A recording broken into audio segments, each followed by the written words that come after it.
स्वागत है द आवाज़ टाइम्स में। मैं कामरान सैफ और हमारे स्टूडियो में मौजूद है हमारे बहुत ही ख़ास मेहमान जनाब अलीम अख्तर साहब उर्फ अरशद अली, जो कि RWA रेसिडेंट वेलफेयर एसोसिएशन के प्रधान भी हैं। तो आइए हम इनसे कुछ ख़ास बात करने जा रहे हैं, क्योंकि शगुफ्ता परवीन जो कि जिला परिषद निर्वाचन क्षेत्र संख्या 31 से जिला परिषद की कैंडिडेट हैं और ये उनके प्रस्तावक हैं। तो आइए हम कुछ हमारे जो जिला परिषद क्षेत्र संख्या 31 की कुछ बुनियादी समस्याएं हैं और भी कुछ अहम सवाल है जो लगातार हम लोग ग्राउंड पे जाते हैं तो वहाँ से ये उठते रहते हैं। तो आइए हम इनसे बात करते हैं। सबसे पहले तो आपका बहुत बहुत स्वागत हमारे चैनल में। तो मैं चाहता हूँ कि सबसे पहले मैं जो मेरा क्वेश्चन होगा वो ये कि आप अभी क्षेत्र का भ्रमण कर रहे हैं, तो आपको उनमें जिला परिषद जो क्षेत्र संख्या हमारा 31 है, इसकी सबसे बुनियादी समस्या क्या नज़र आई हुई है? नमस्कार जी। दरअसल क्या है, यहाँ जो लोग भी 20 सालों में जीत करके जाते हैं तो जाने के बाद दोबारा ये लौट कर नहीं आते हैं क्षेत्र में। यहाँ की जनता नहीं ढूंढती रहती है, कोई काम नहीं करना, बैठे बैठे अपना दबंगई दिखाना, बहुत सारी चीज़ें ऐसी है जो जनता के बीच में नहीं आ पाती है। स्वास्थ्य का काम हो, जैसे हॉस्पिटल का काम हो, या रोड नाले का काम हो, या जनता से जुड़ी हुई जो जिस आशा के साथ जनता उनको जिता करके भेजती है, ये लोग उस पर ना पानी फेर देते हैं। इसीलिए मजबूरी बना मुझे कि आ करके हम यहाँ जनता की सेवा हम कर सकें, इसलिए मुझे यहाँ आना पड़ा। तो मतलब आप जो जा रहे होंगे तो किन मुद्दों को लेकर जा रहे होंगे जनता के बीच? सबसे बड़ी समस्या यहाँ पे एक विकास का मुद्दा है कि जो लोग यहाँ जीत करके जाते हैं वो विकास करते नहीं हैं। दूसरी समस्या यह है कि यहाँ पे हेल्थ सेक्टर जो है यहाँ का, जो इंडिया के रहने वाले जितने भी लोग हैं, सबका मेन मूल अधिकार है। और यहाँ के जो लोग भी प्रतिनिधि जीत करके जाते हैं ना, एक डिस्पेंसरी का ढांचा तो तैयार कर दिया, पर उसके अंदर डॉक्टर नदारद है। यहाँ तक कि उसके अंदर इतनी गंदगी अब फैल चुकी है कि लोग वहाँ तक पहुँचने पर मतलब अपना नाक ही बंद करके जाते हैं, ये समझ लीजिए, इतनी बदबू है वहाँ।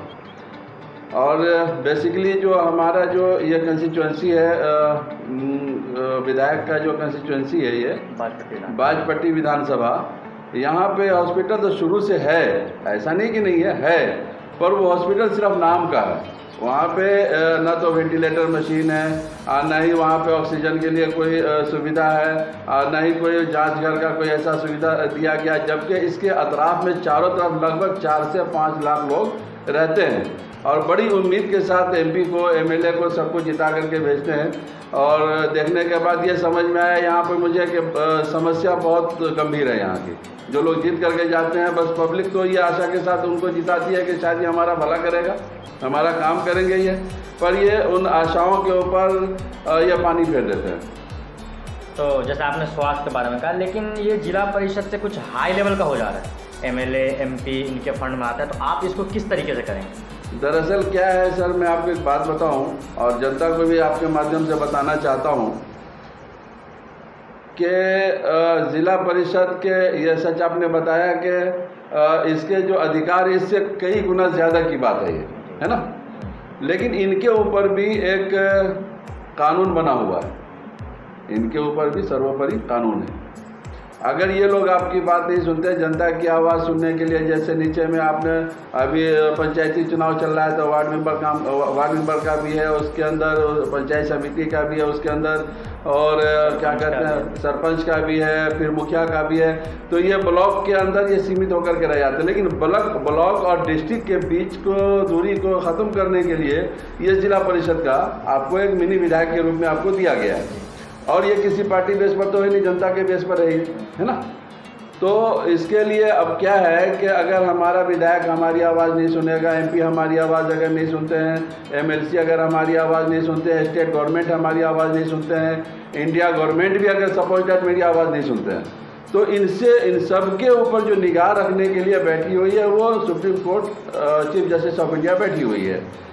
हम ये चाहेंगे कि इन सब लोगों से हम रिक्वेस्ट डालेंगे और एप्लीकेशन देंगे कि भाई हमारे यहाँ क्षेत्र में जो हॉस्पिटल की कमी है स्वास्थ्य के हेल्थ सेक्टर की जो कमी है, हम लोग बहुत परेशान है। यहाँ पे गरीब आदमी है, यहाँ से 20 किलोमीटर दूर जाते हैं अपने बच्चों को लेकर बीमार पड़ने के बाद, या आगे उधर 70 किलोमीटर दूर जाते हैं, हमारे पास पैसे नहीं होते हैं, है ना। तो इसके लिए ना इन सबको एक एप्लीकेशन देंगे। इस एप्लीकेशन पर अगर ये लोग मान लेते हैं, ईमानदारी से काम करते हैं तो ठीक है, अगर ईमानदारी से ये लोग काम नहीं करते हैं तो इनके खिलाफ़ फिर हम इंडिया गवर्नमेंट को लिखेंगे, और इंडिया गवर्नमेंट भी अगर लाल लप्पा देती है तो फिर हम पिटीशन फाइल करेंगे इंशाल्लाह, सुप्रीम कोर्ट में पिटीशन फाइल करके, और इसके ऊपर कोर कमेटी का गठन करवा करके जांच करवाएंगे, और इसके ऊपर कोशिश करेंगे कि जो मेन मूल अधिकार है जो हम हिंदुस्तानियों को उसको मिलना चाहिए, जनता को उसका लाभ मिलना चाहिए, वो ज़रूर दिला कर रहेंगे इंशाल्लाह। तो जैसा कि आपने कहा, स्वास्थ्य के लिए अगर ये लोग नहीं करते हैं, जो सिटिंग चाहे MLA हो चाहे MP हो वगैरह नहीं करते हैं, तो हम न्यायालय का दरवाज़ा खटखटाएंगे। बिल्कुल खटकाएंगे। दूसरा, जो लोग सब लोग मुद्दा उठाते हैं इसको, रोज़गार का, अगर ठीक है आपके भी इसमें मैनिफेस्टो में शामिल हो रोज़गार, तो आपको इसको किस तरीके से अपने क्षेत्र में लाएं? दरअसल क्या है कि देखिए, ये रोज़गार का जो मसला है ना, ये रोज़गार का मसला स्टेट गवर्नमेंट का है।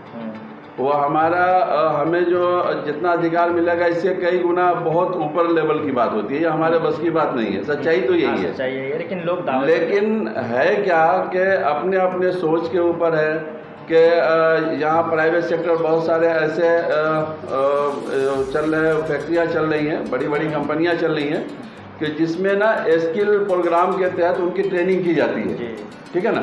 अब अगर हमने स्किल प्रोग्राम को अपने क्षेत्र 6 पंचायत के बीच में कहीं पर एक स्किल प्रोग्राम रख दिया, और वहाँ से बच्चों को अगर हमने ट्रेन किया, 25 से 30 बच्चे अगर हमारे उसमें चले जाते हैं और उनकी अर्निंग हो जाती है, उनका घर संभल जाता है, तो बुराई क्या है।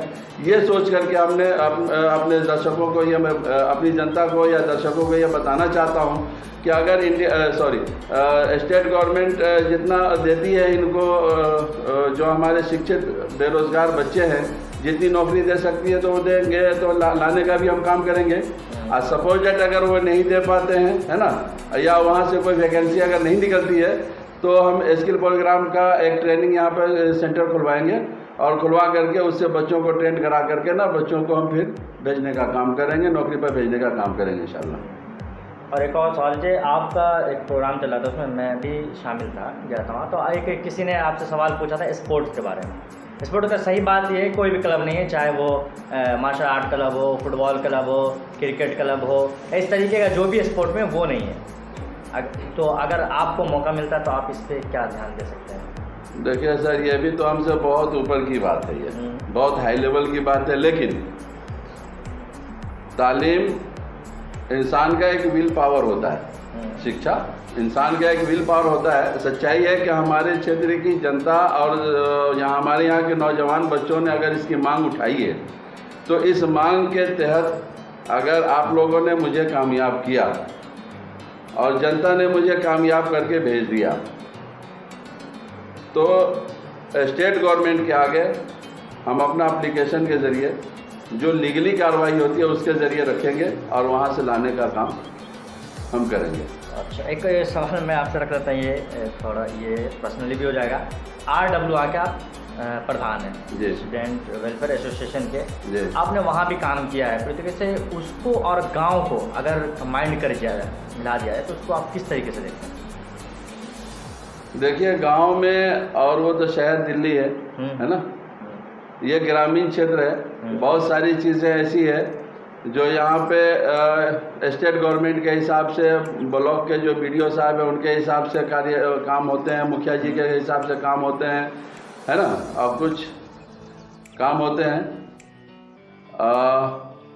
कोशिश मेरी ये रहेगी कि जिस हिसाब से हमने वहाँ 12 साल से लोगों की सेवा की है और पूरी ईमानदारी के साथ हमने लोगों की दबंगई भी ख़त्म किया है और लोगों को एकदम निर्भय भी किया है वहाँ के लोगों को, ताकि कोई भयभीत ना रहे, वहाँ किसी किस्म की कोई बदमाशी ना चले, लीगली अपने एतबार से सारा कार्रवाई करते हुए लोगों की दबंगई को भी ख़त्म करने का काम किया, और विकास का जितना भी काम हुआ कोशिश किया है कि हर काम हम विकास का भी काम हमने किया। सेम उसी अंदाज में यहाँ भी काम करेंगे। अब आपने एक सवाल आपने किया था कि बच्चों को अगर नौकरी, जो बच्चे हमारे बेरोज़गार हैं अगर उनको नौकरी देने की बात आएगी तो कैसे होगा। तो देखिए, हम ना वहाँ पे शीला दीक्षित की सरकार थी तो उस ज़माने में RWA 12% वो हुआ करती थी, भागीदारी हुआ करती थी।